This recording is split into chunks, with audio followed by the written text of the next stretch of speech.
ప్రభువైన యేసుక్రీస్తు వారి పరిశుద్ధ నామంలో అందరికీ శుభోదయం. ఈరోజు దేవుని వాగ్దానం.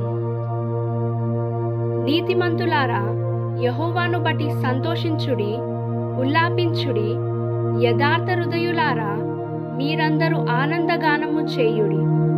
కీర్తనల గ్రంథము 32వ అధ్యాయం 11వ వచనం. Today, God's promise.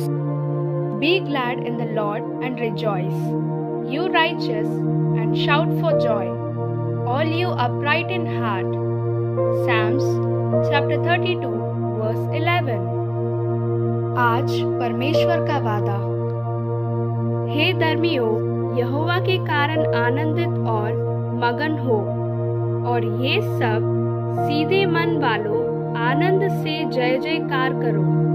भजन संहिता 32वां अध्याय 11वां वचन. తండ్రి కుమార పరిశుద్ధాత్మ నామంన ఈ దినపు వాగ్దానం మీ పట్ల నెరవేరునుగాక. Amen, amen, amen. God bless you. God be with you all.